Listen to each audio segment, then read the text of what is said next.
Olá, buenas tardes. Eu estava na intenção de dizer buenas noites, mas é quase, né? Bueníssimas tardes, sejam bem-vindos, sejam bem-vindas. Eu sou o professor List, essa é uma aula de língua estrangeira espanhol, tá? Pessoal que acompanha a gente pelo IPTV, buenas tardes. Vocês têm alguém aí pelo YouTube também? Se tem, buenas tardes. Como eu falei para vocês semana passada, mês de outubro, vai se aproximando a data do Enem. A gente vai trabalhando um pouco mais ali voltado e pensado. Embora a gente passou o ano todinho trabalhando interpretação de texto, gramática, treinamos bastante texto. Então, eu acho que vocês, né, nós estamos aqui fazendo a nossa parte preparados aí para fazer essa prova. Então, a gente dá continuidade, especialmente nesse mês de outubro, né, novembro, antes da data da prova, a gente vai começar a trazer as questões ali que já foram aplicadas, né, para a gente ir respondendo e comentando aqui com vocês em sala de aula. Dentro da programação gramatical, que sempre tem, a gente trouxe mais, ou vai trazer mais voltado para vocabulário, né, coisas que ajudem ali na compreensão de texto, tá? Então, vamos trabalhar. Vamos para frente. Vamos lá.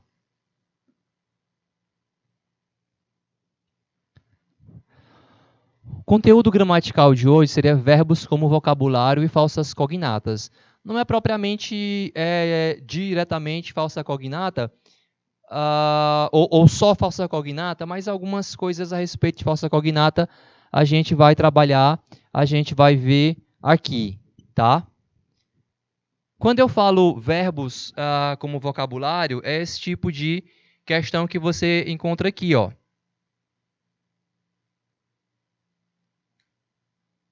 São frases simples, com alguns verbos de uso cotidiano, de uso frequente, para a gente rever e para a gente lembrar. Eu vou ler elas em espanhol antes de traduzir.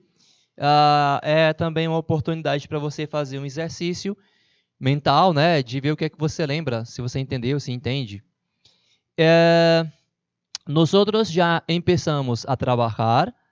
Empezar o verbo, né? O verbo principal está entre parênteses, ou então um verbo similar. Maria reemplaza a sua hermana en la oficina. Reemplazar. Ele suele trabalhar a los sábados, soler, né? Então, quando eu falo, nós já empezamos a trabalhar, você entende? Você conhece o verbo empezar? O verbo empezar em espanhol, ele tem como sinônimo começar, né? São verbos sinônimos. Quando fala começar, a gente já associa com o verbo começar do português e né? O verbo pensar tem o mesmo sentido.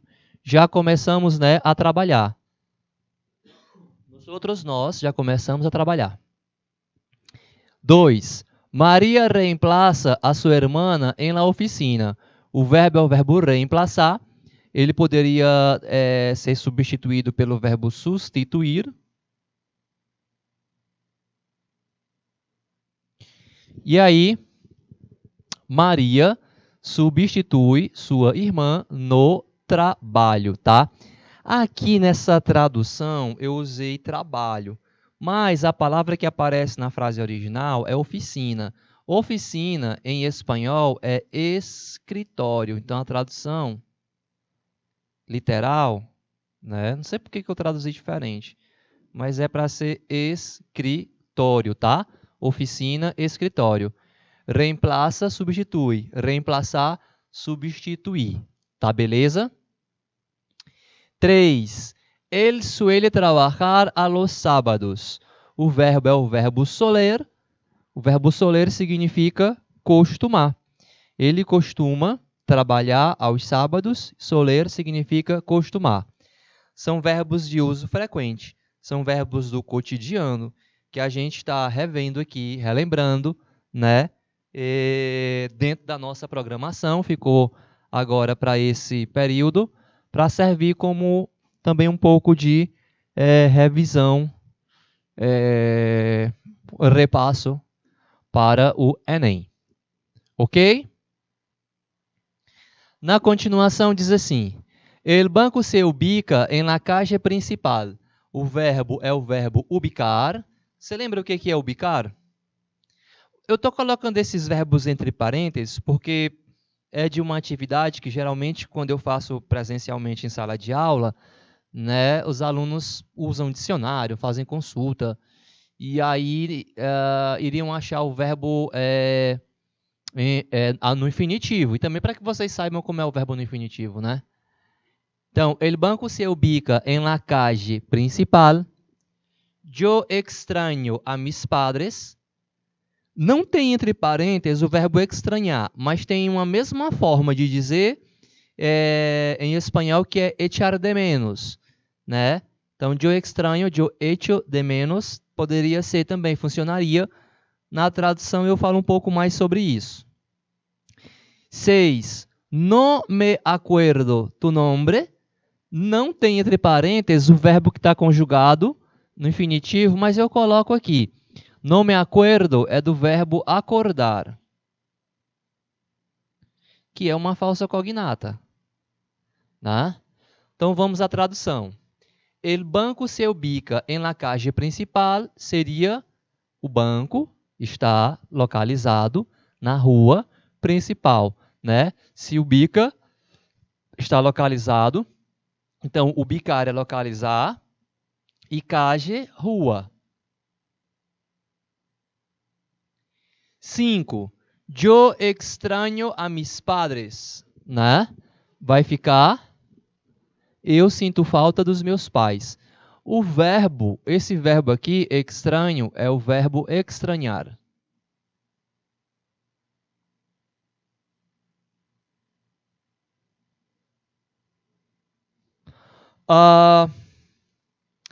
Se eu fosse usar echar de menos, essa frase seria...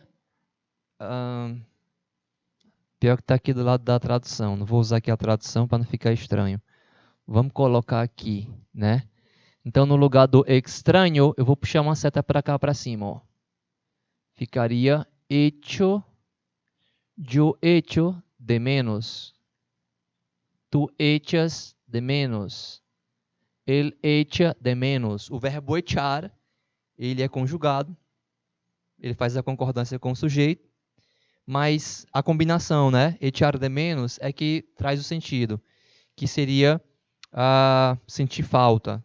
Ou sentir saudade, dito no bom português, né?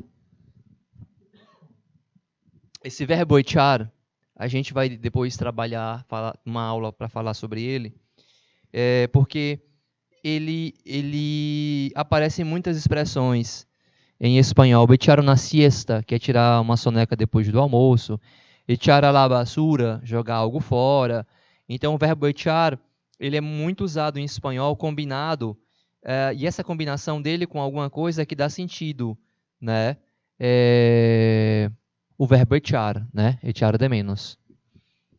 E, portanto, echar de menos é equivalente a extrañar, que em português nós diríamos sentir falta, sentir saudade. 6. No me acuerdo tu nombre. Podia ser acordar, podia ser recordar, não recuerdo, né? São coisas parecidas, similares. Né? Recordar é não esquecer. A tradução seria não lembro teu nome, né? O acordar, né? Lembrar, recordar, enfim.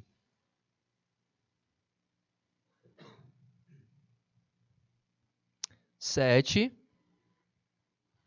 8 e 9.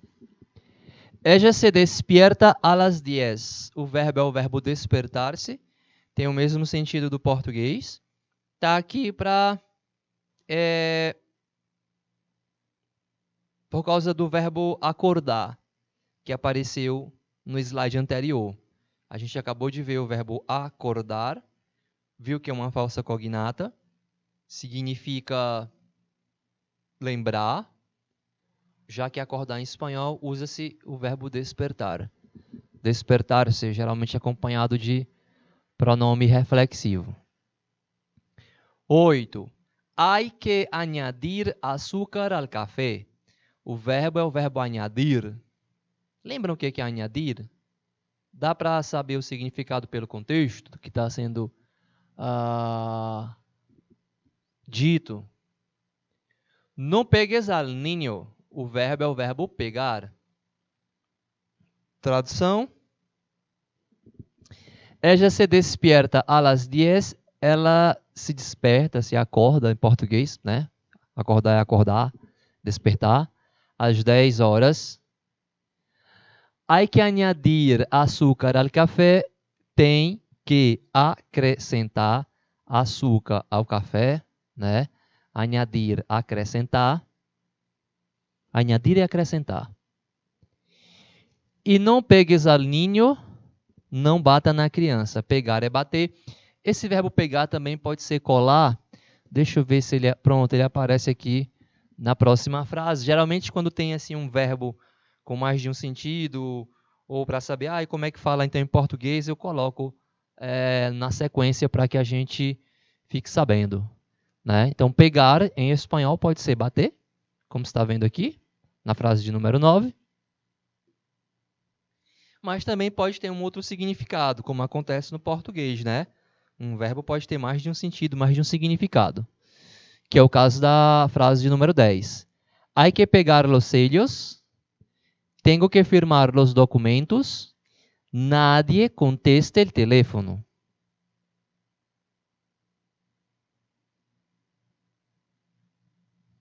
Veja. Pegar aqui significa colar. Aparece aqui uma estrutura que apareceu anteriormente, e agora eu estou fazendo a observação, que é usando a forma impessoal, apareceu aqui, ó. A forma impessoal do verbo haver, ó. Hay que añadir, né? Aparece ali no slide, esse é o 5, 6, né? Hay que añadir, tá? Isso aqui indica uma obrigação, sem dizer quem é que tem que cumprir com essa obrigação. Às vezes se pode usar para se falar em sentido geral, generalizar, algo que todo mundo deveria ter em conta, fazer. Eu estou falando disso para que se destaque que essa é a forma impessoal do verbo haver. Hay que añadir. É muito comum em português usar o verbo ter no lugar do verbo haver, né? Tem que colocar, ou há que colocar. Podia ser, né? E lembrando de não confundir essa forma impessoal com essa forma que é pessoal, ela concorda, né? Él ha trabajado. Essa forma do verbo haver, él ha trabajado, ela serve para formar o pretérito perfeito composto, né? Él ha trabajado, ele trabalhou. Formando aí, portanto, o pretérito perfeito. Él ha trabajado.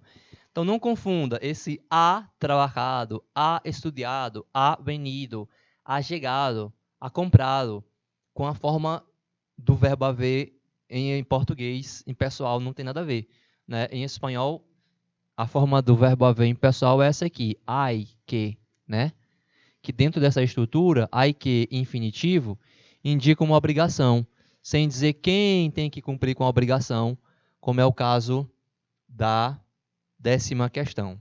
Eu vou reler mais uma vez as frases para a gente ir para a tradução. Diz assim na 10. Hay que pegar los sellos. Tengo que firmar los documentos. Nadie contesta el teléfono.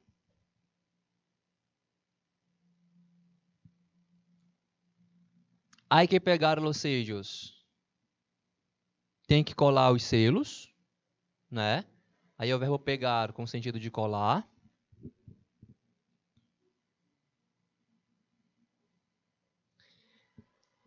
Tenho que firmar, tenho que assinar os documentos.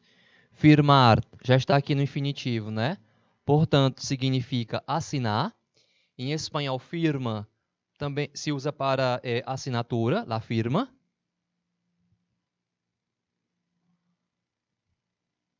Nadie é um indefinido, quer dizer ninguém.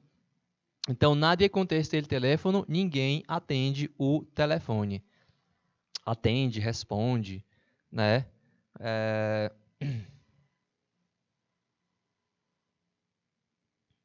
Contestar, né? Contestar.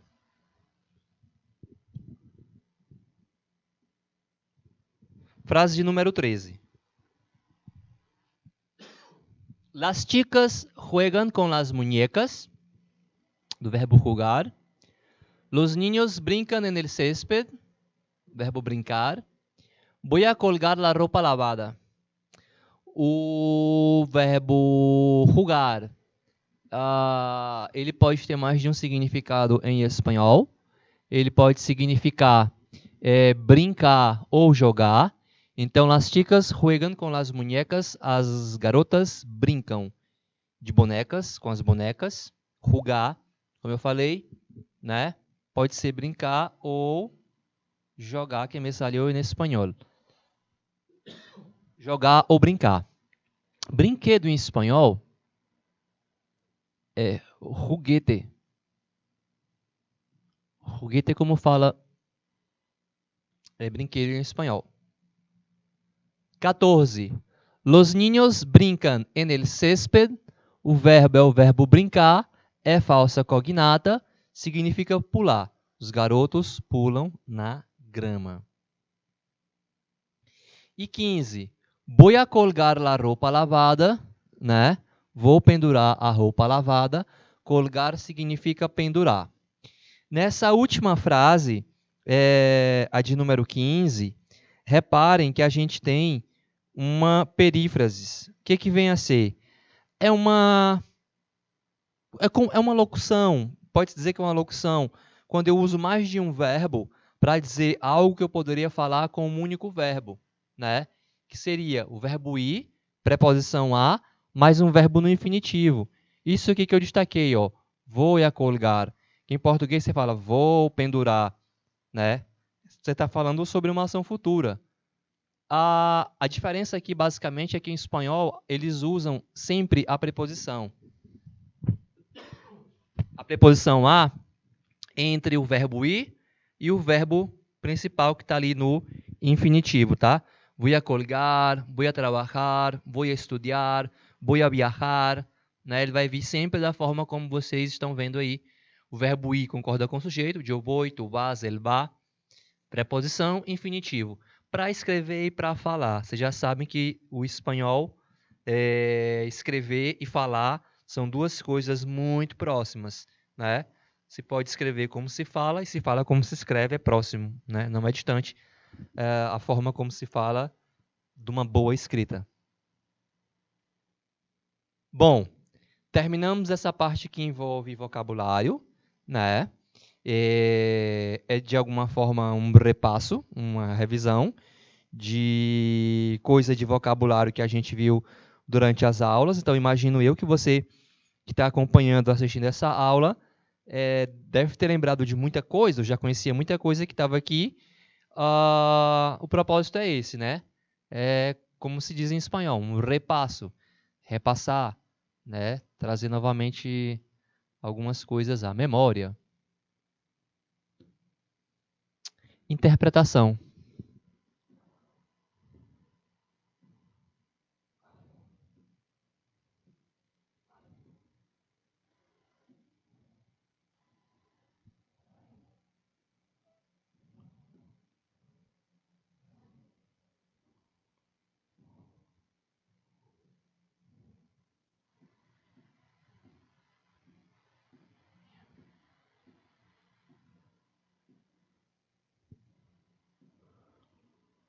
Espera aí, pessoal, deixa eu só entender aqui, porque mexeram no material, e aí, para que eu me entenda. Pronto, tá aqui. Tá.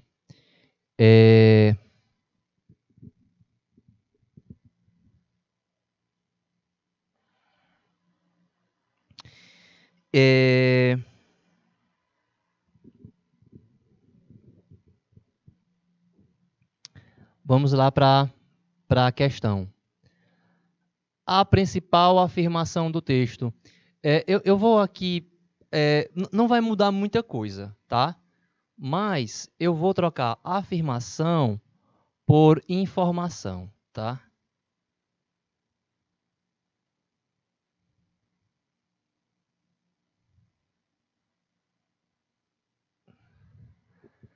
Pronto.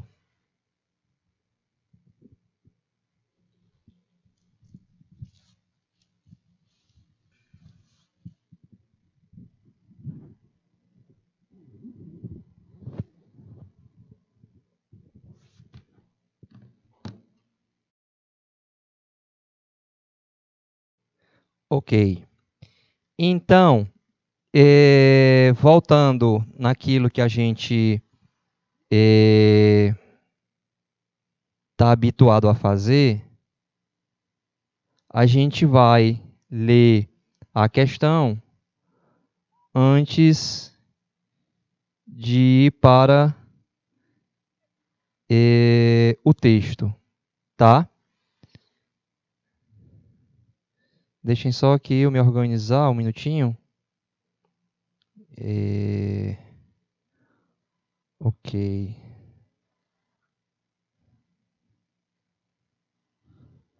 Tá. Vamos lá. A principal informação do texto é: letra A. O consumidor percebe de maneira diferente um anúncio publicitário, uma conversação ou um filme. B.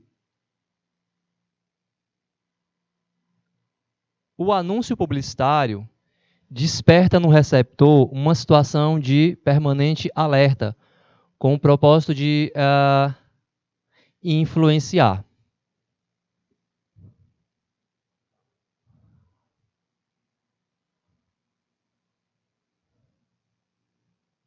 Com o propósito de evitar a influência. Com o propósito de evitar a influência. Eu leio novamente a letra B.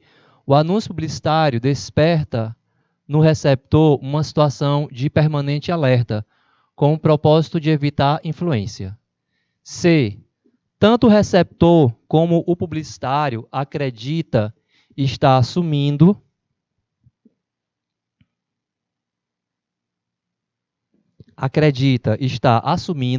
de maneira responsável seu papel na troca de mensagens. D. O publicitário, diferentemente do consumidor, possui maiores recursos para conseguir que sua mensagem seja efetiva. E letra E. Geralmente, o publicitário consegue identificar a suposta invulnerabilidade dos consumidores. E aí eu vou para o texto agora.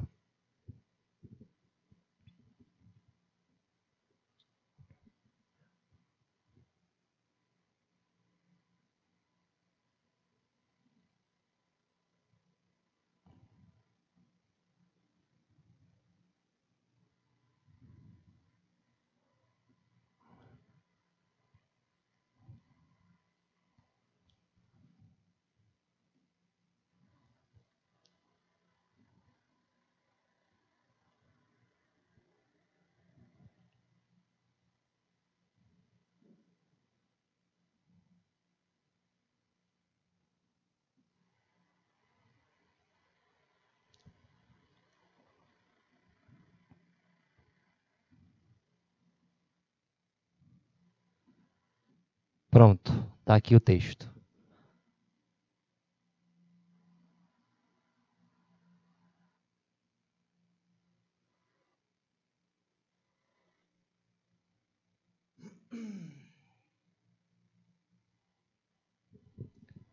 A gente faz a primeira leitura em espanhol, depois traduz para vocês. Estava aqui só olhando o material, porque mexeram no material, então não está como eu tinha feito, né?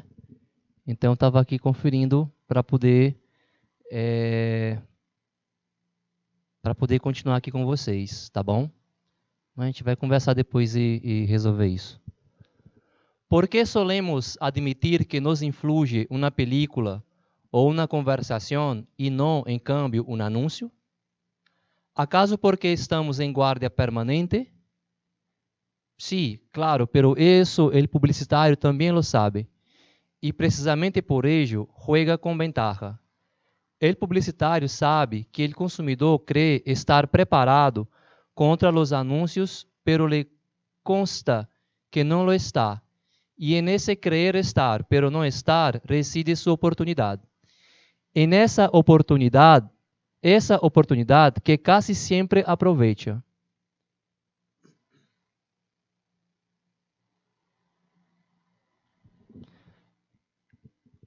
Você viu, depois que a gente fez a leitura da questão, que ele fala sobre publicidade, né? Publicidade, consumidor, a publicidade. Então a gente vai fazer assim. Eu vou deixar aqui esse texto 1 minuto para vocês na tela e depois volto na questão para que vocês também tentem achar a resposta, tá? Então o Júnior vai marcar para a gente aí, por favor, Júnior, 1 minuto.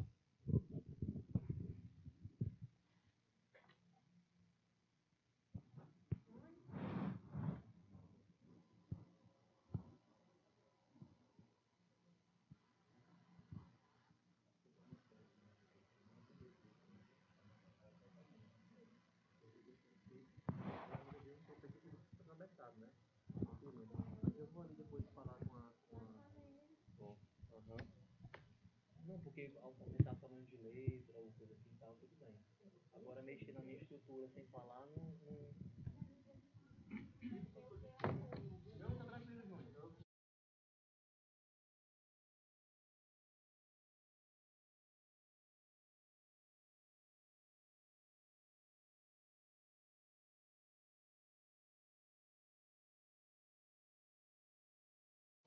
Bom, vamos lá. Aí a gente vai para a questão. Escolham uma resposta, tá? Aí, Júnior, vamos marcar aqui 2 minutos, por favor. 2 minutos.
Né? Bem-vindo, Marcos Nunes. Ó, vamos fazer a tradução do texto, vamos para a questão. Por que, ele pergunta, solemos? Esse solemos aqui é do verbo soler. Soler significa costumar. A gente viu esse verbo, acabamos de ver esse verbo na primeira parte da aula, quando a gente trabalhou o vocabulário. Então, por que solemos? Por que costumamos admitir, que nos influencia? Por que costumamos, né, admitir, aceitar, que nos influencia um filme, uma película ou uma conversação e não no entanto, e não, porém, né, um anúncio. Ele se pergunta, né? A gente admite que um filme influencia, uma conversa influencia, mas a mesma coisa não vale para um anúncio, né? Ele começa se questionando, se perguntando. Vamos lembrar que a questão ela que é da gente é a primeira é a informação principal do texto, né? A informação principal do texto, né? E pergunta: por acaso, porque estamos em guarda permanente, em permanente vigília, né? Será que é porque estamos em guarda permanente, em permanente vigília? Outra pergunta. E ele responde: sim, claro, né? Mas, né? Aí vem aqui o contraponto, mas, isso o publicitário também sabe. E precisamente por isso, né? Eidio quer dizer isso, e precisamente por isso joga com vantagem, né? O publicitário sabe que o consumidor acredita estar preparado contra os anúncios, mas consta que não está. E nesse acreditar está e não está, reside a sua oportunidade, que quase sempre aproveita.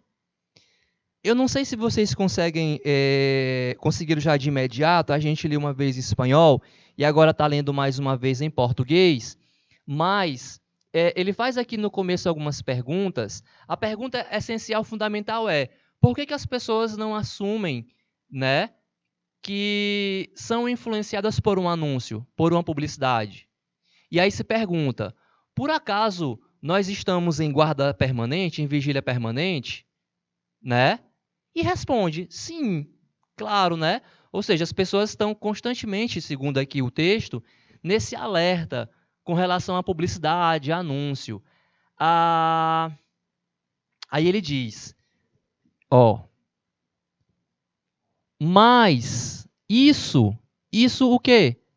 O fato de estar em constante alerta, guarda, o cara está veaco com relação à publicidade, né? Mas isso o publicitário também sabe. E é precisamente por isso, né, por saber, esse eidio que eu marquei aqui tem o mesmo significado do isso, significa isso, né? Mas isso o publicitário também sabe, e é precisamente por isso, isso que? Por ele saber que ele joga com vantagem. Joga com vantagem. Então, quem é que joga com vantagem? O publicitário. Por quê? Porque o publicitário sabe que as pessoas acreditam, né, que estão em constante alerta com relação à propaganda, com relação ao anúncio, né? O publicitário sabe disso. Aí ele fala, por isso joga com vantagem. 2 pontos. O publicitário sabe que o consumidor acredita estar preparado contra os anúncios. O publicitário sabe que o consumidor acredita estar preparado contra os anúncios. Mas lhe consta, né, que não está.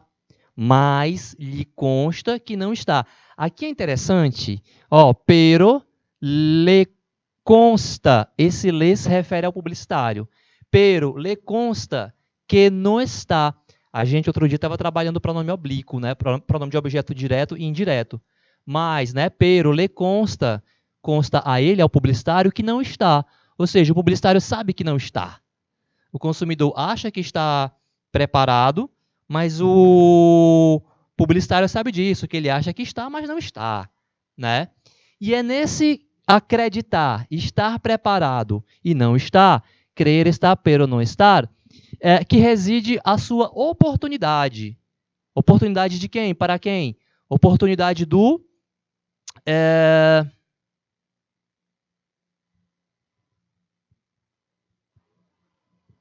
publicitário, né? Essa oportunidade que quase sempre aproveita. É essa oportunidade, né, que ele quase sempre aproveita. Né? Ele quem? O publicitário. Então, a informação principal é essa, de que o publicitário sabe que o consumidor acha que está preparado, né, para não cair na publicidade. O consumidor assume que é influenciado por um filme, por uma conversação, mas publicidade não, né? Então, o publicitário sabe disso. Por isso que ele joga com vantagem. E é essa brecha aí, né, que ele encontra, que ele aproveita, segundo o texto, né, traz para a gente. Volto aqui para a questão.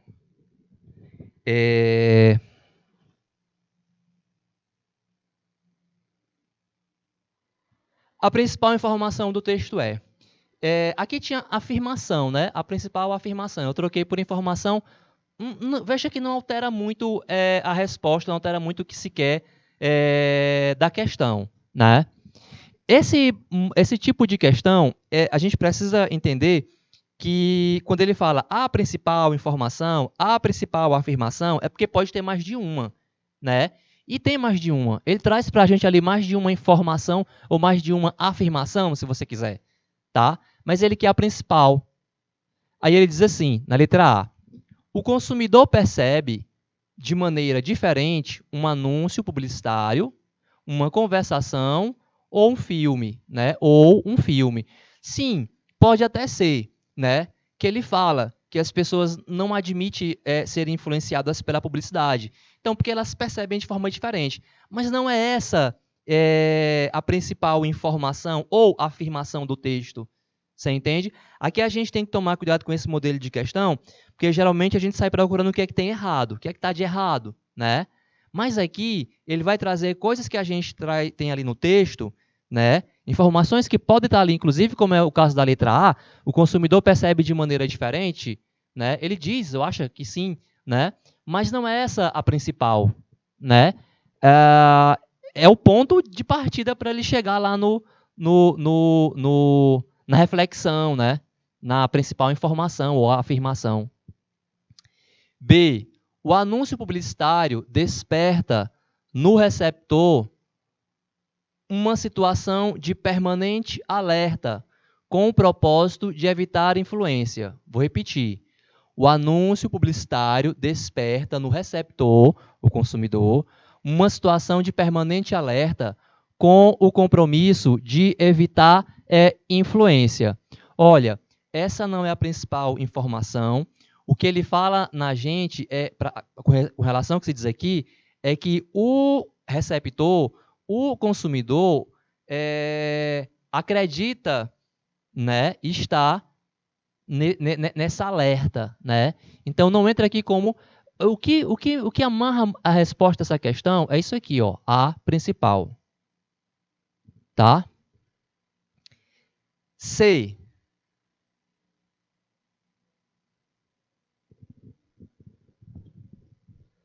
Tanto o receptor como o publicitário acreditam estar assumindo de maneira responsável o seu papel na troca de mensagem.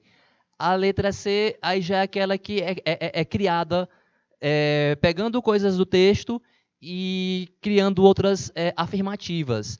Tanto o receptor como o publicitário acreditam estar assumindo de maneira responsável. Não tem no texto essa conversa de maneira responsável no papel de troca de mensagens. Isso aqui não existe na letra C. O que existe é o consumidor acha que está vacinado contra a publicidade, o publicitário sabe disso, é por isso que ele joga com vantagem, né? É nisso aí, né?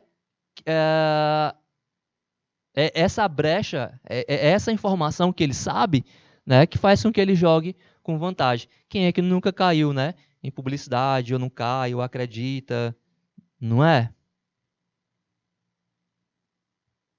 Letra D. O publicitário, diferentemente do consumidor, possui maiores recursos para conseguir que sua mensagem seja efetiva.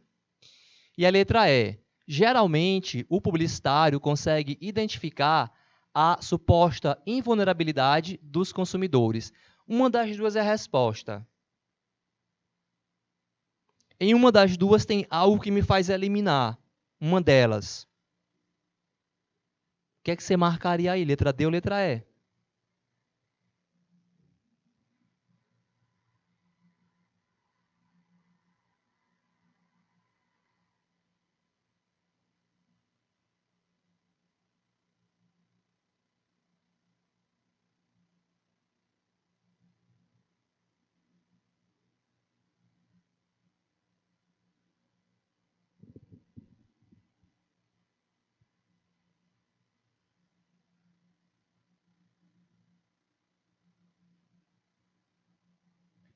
Veja, a letra D diz assim: o publicitário, diferentemente do consumidor, possui maiores, no plural, recursos para conseguir que sua mensagem seja efetiva.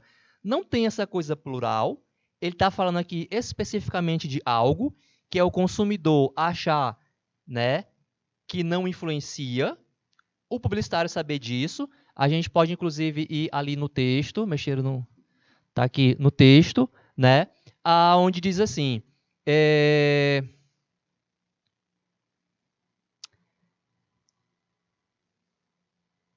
O publicitário sabe que o consumidor acredita estar preparado contra os anúncios, mas lhe consta que não está.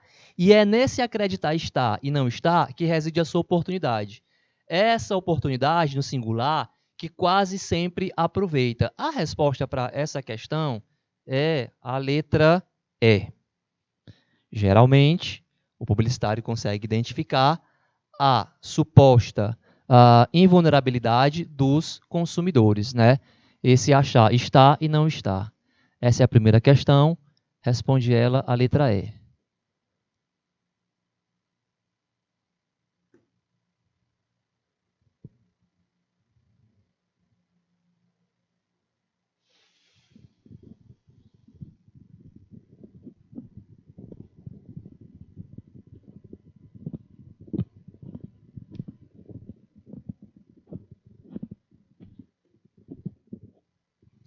Questão 2.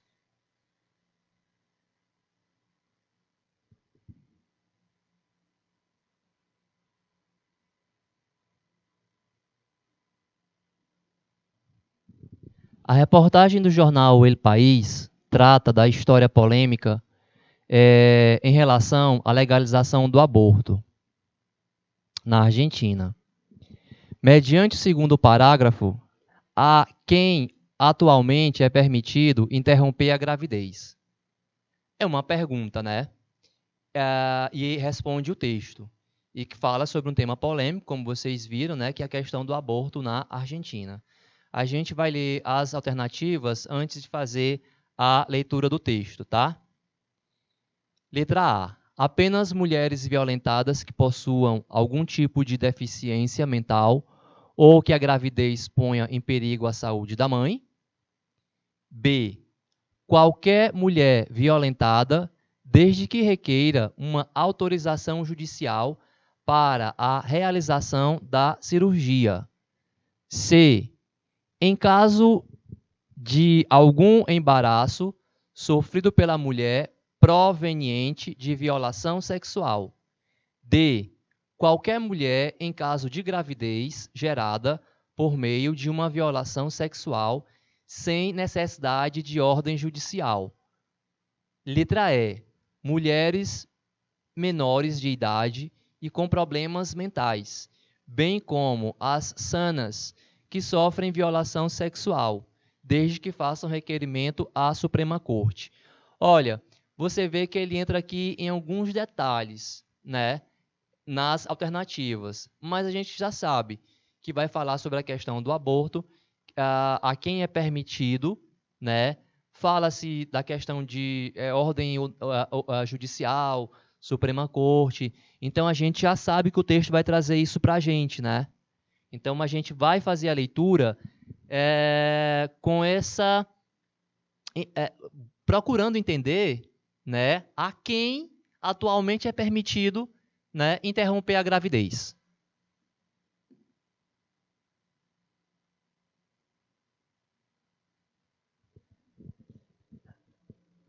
O título dos textos geralmente antecipam aquilo que a gente vai encontrar, né? Antecipam aquilo que a gente vai encontrar.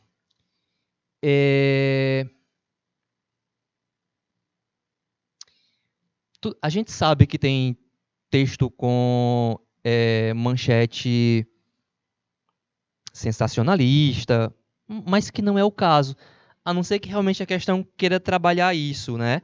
Essa temática. Mas geralmente numa prova como a nossa, não é de se esperar. Veja o título desse texto mais uma vez. A Argentina ratifica a despenalização do aborto para mulheres violadas. A gente vai fazer a leitura em espanhol e, na sequência, a gente faz a tradução. Mas lembrando, no enunciado da questão, que a questão fala do segundo parágrafo, né? A gente pode voltar?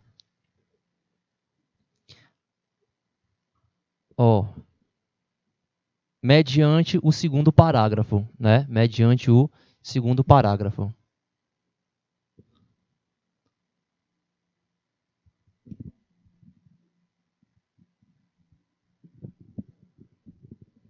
La legalización del aborto continúa ascendiendo polémicas en Argentina. Desde 1920, el Código Penal permite las interrupciones voluntarias del embarazo, en caso de peligro para la vida o salud de la madre, o si el embarazo proviene de una violación a una mujer idiota o demente. Hasta marzo pasado, además, las embarazadas por una violación y alguna discapacidad mental o menores de edad debían recurrir a la justicia para pedir permiso por la operación. Pero desde entonces ha dejado de ser así, porque la Corte Suprema determinó que podía practicarse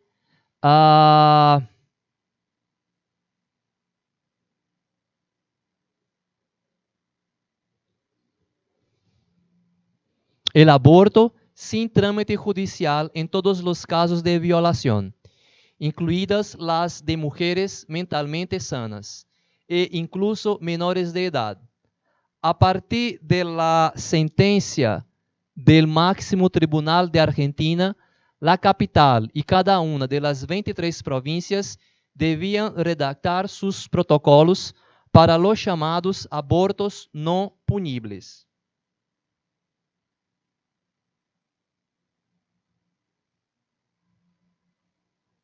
Tradução.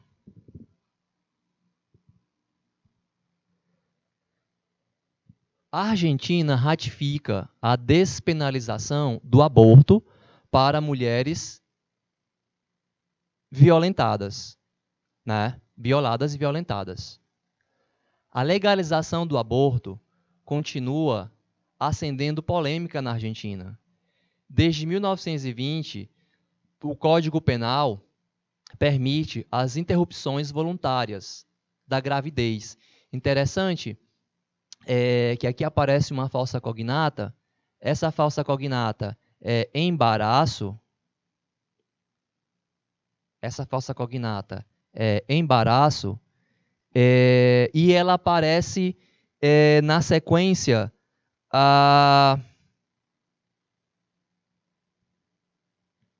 na questão. A pessoa traduziu embaraço, que significa gravidez, como embaraço em português. Quando a gente for responder, que voltar ali na letra C, vocês vão poder verificar.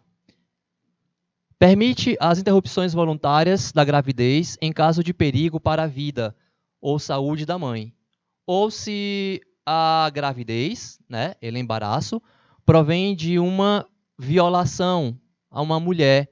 Aqui ele fala idiota ou demente, é uma mulher com problemas mentais, né? Com problemas mentais, tá?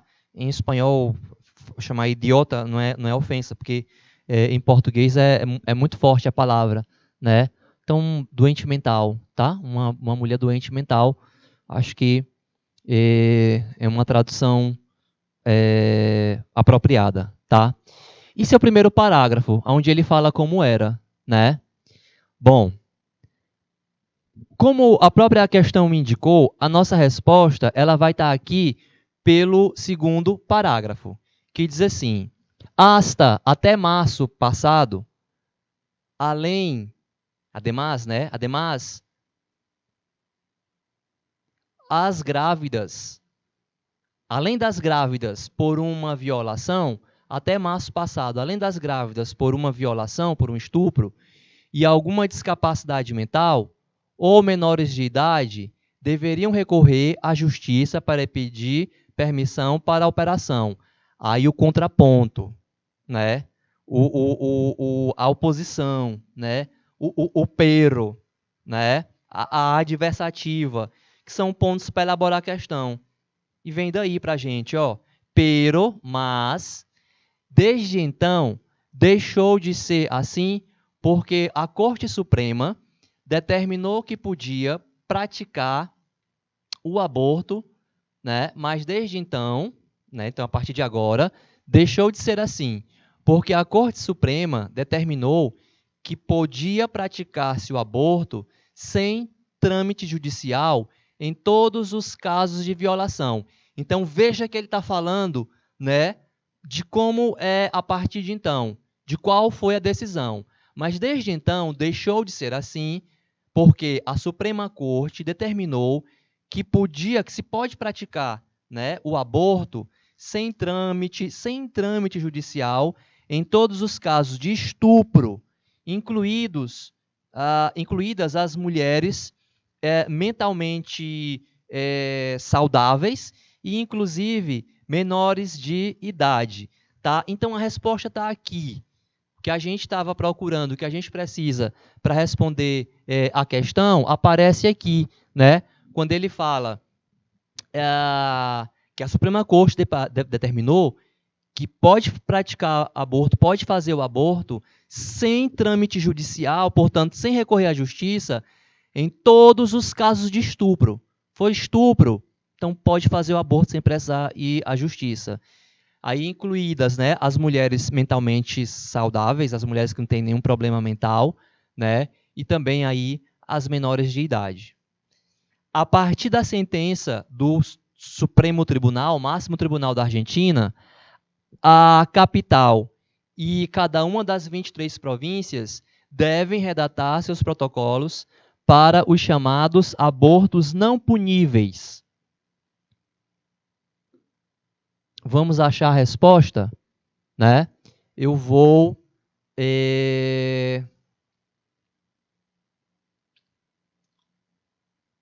pedir para marcar 2 minutos para vocês. Júnior, vamos marcar 2 minutos?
Ok.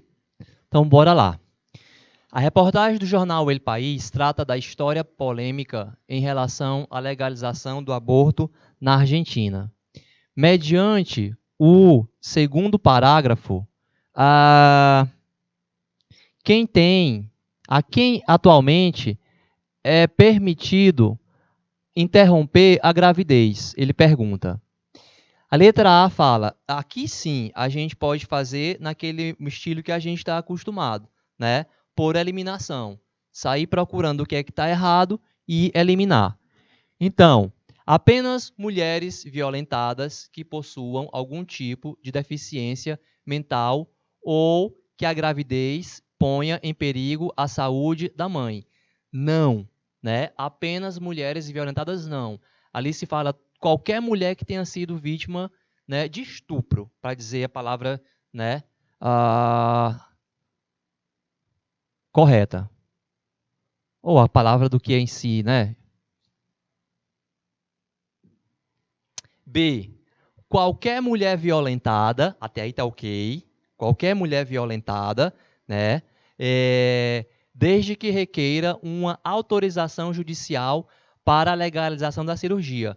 Qualquer mulher violentada e a lei, né, ele mostrou pra gente, ele falou pra gente aqui, né, a decisão de que dispensa o trâmite judicial. Portanto, não necessita autorização judicial. C. Em caso de algum embaraço sofrido pela mulher proveniente de violação sexual. Você está vendo que ele usou aqui a palavra embaraço do português? O embaraço do português não tem nada a ver com o embaraço do espanhol. O embaraço em espanhol significa gravidez. Qualquer mulher em caso de gravidez gerada por meio de uma violação sexual, sem necessidade de ordem judicial, diz a letra D. E a letra E, mulheres menores de idade e com problemas mentais.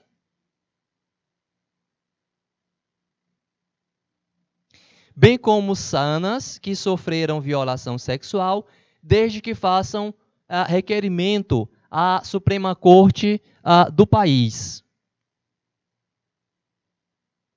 A letra D e a letra E, elas basicamente têm de diferente a questão da ordem judicial. A novidade é que não precisa da questão da ordem judicial.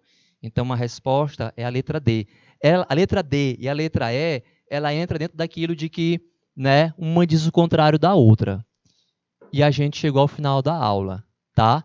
Na próxima semana a gente continua. Valeu aí pela atenção de vocês, bom feriado. Até a próxima semana. Nos vemos.